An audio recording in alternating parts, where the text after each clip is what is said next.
El eterno retorno es una concepción filosófica del tiempo postulada en forma escrita por primera vez en Occidente por el estoicismo, que planteaba una repetición del mundo en donde éste se extinguía para volver a crearse. Bajo esta concepción, el mundo era vuelto a su origen por medio de una gran conflagración, donde todo ardía en fuego. Una vez quemado, se reconstruía para que los mismos actos ocurrieran una vez más en él. Para la filosofía oriental, la existencia sigue siendo un hecho cíclico, en donde cada acto, cada instante y acontecimiento se repetirán eternamente. En contraposición con la filosofía occidental, este pensamiento oriental del eterno retorno llevará a la perfección del universo, pues en cada reinicio se pulirá cada hecho hasta ser perfecto. El concepto de tiempo se desarrolló en la antigüedad, a partir de la contemplación del fin, del cambio, de la degeneración, de la vida y de la muerte, y de los ciclos presentes en la naturaleza. La observación de los astros, que surgió mucho antes que la filosofía, fue de gran trascendencia, puesto que motivó a los antiguos a creer, tal como lo hacía el Sol y la Luna, que todo lo que existe es movimiento cíclico, todo lo que perece luego renace. De hecho, en grandes civilizaciones surgió una pasión de carácter artístico por el afán de medir el transcurso del tiempo y comprender la estructura de estos ciclos. Por ejemplo, los mayas desarrollaron uno de los calendarios más sofisticados, basados en el conteo ininterrumpido de los días durante generaciones y a la observación permanente de los astros. Tuvieron la necesidad de determinar un día cero inicial, al que ubicaron en el 13 de agosto del 3114 a.C. de nuestro calendario, probablemente por algún suceso astronómico.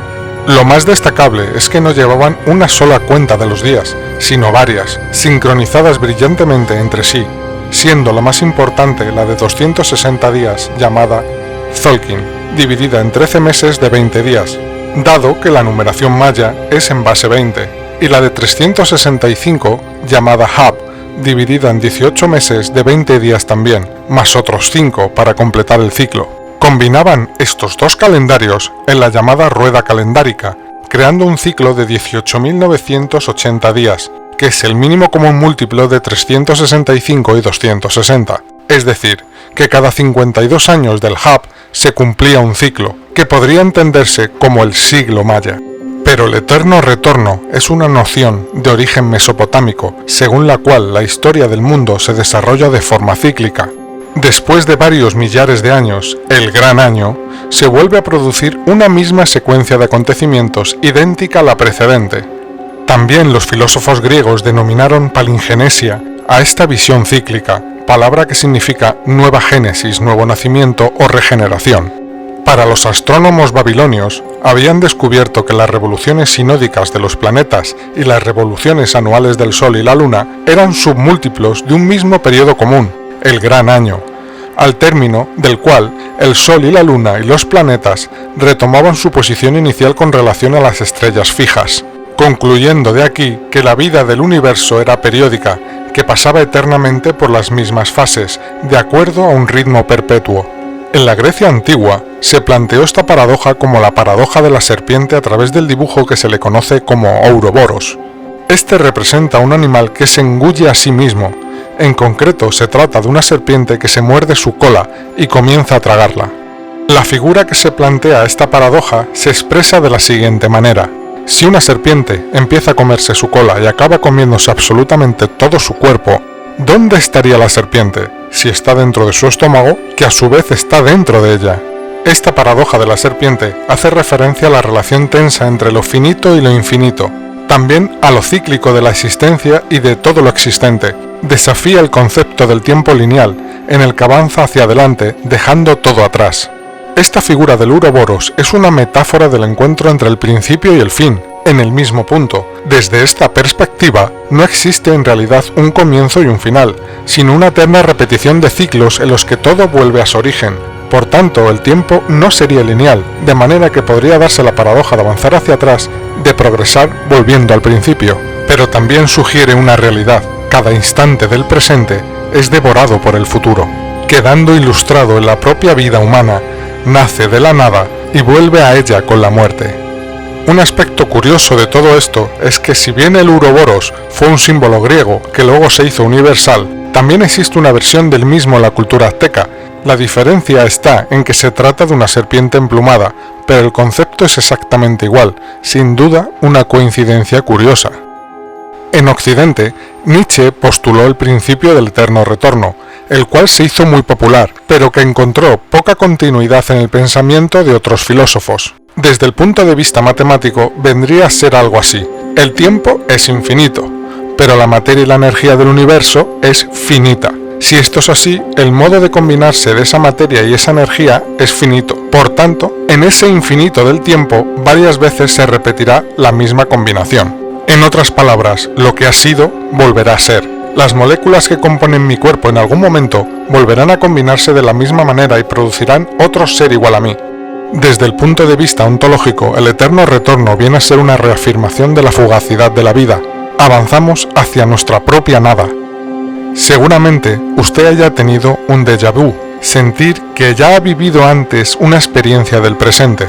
La psicología incluye este fenómeno dentro de las paranesias del reconocimiento, perturbaciones que crean falsos recuerdos o experiencias que el sujeto interpreta como si fueran reales.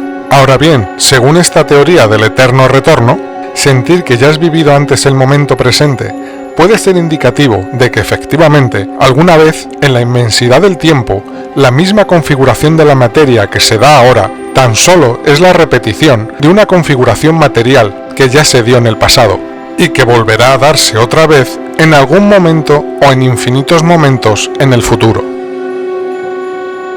La teoría de Olduvai es una teoría propuesta por Richard Duncan alrededor del año 2000, basada en sus experiencias en el manejo de la energía y su afición por la arqueología. Según su teoría, establece que la civilización industrial actual tendrá una duración máxima de unos 100 años, contados a partir de 1930. Del año 2030 en adelante, la humanidad irá poco a poco regresando a niveles de civilizaciones comparables a otros años anteriormente vividos, culminando dentro de unos 3000 años en una civilización basada en la caza. Esta teoría asegura que el fin de la civilización humana es inevitable, y más aún, siempre lo fue. La teoría de Duncan decía básicamente que la civilización industrial ya había pasado su punto más alto, que a partir de 1970 la relación entre la cantidad de combustible y la necesidad de energía serían tan desiguales que pronto la civilización, así como tenemos computadoras, luz eléctrica y demás, dejaría de existir. Según la lógica de esta teoría, sin energía para mover coches o ascensores, tendríamos que volver a las carretas y a los edificios de 2 plantas.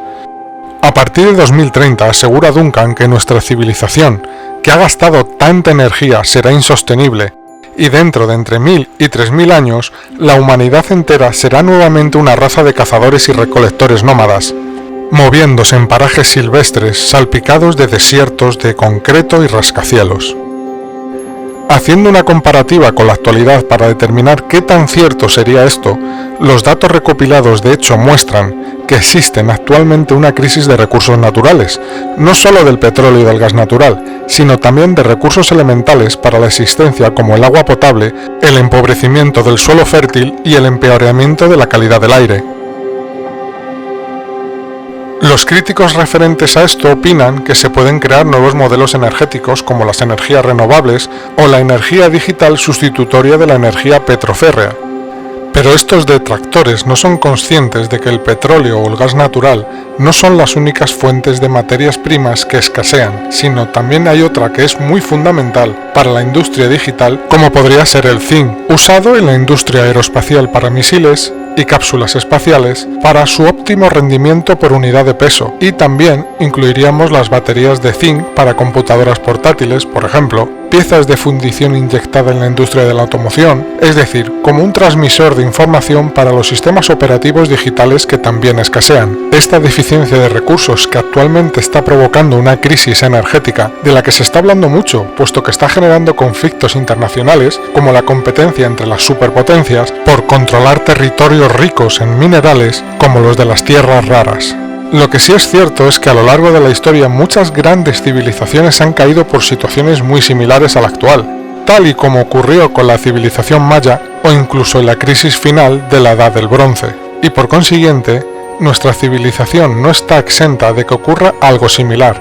La realidad de la historia es el fruto de una serie de sucesos que al final son incontrolables e incluso impredecibles. Personalmente no sé cuánta razón puede tener Duncan en su teoría, aunque la situación actual parezca darle la razón. Pero lo curioso es que las civilizaciones han caído siempre independientemente del tiempo en el que se viva. No sé si caerá dentro de 10, 50 o 100 años, pero eso es una posibilidad que no deja de existir. Según esta teoría, el ser humano volverá de algún modo a su edad de piedra, y entonces llegará otra especie que poco a poco desarrollará inteligencia racional y civilizaciones a base de combustibles perecederos. ¿Seremos acaso los neandertales de otros homínidos?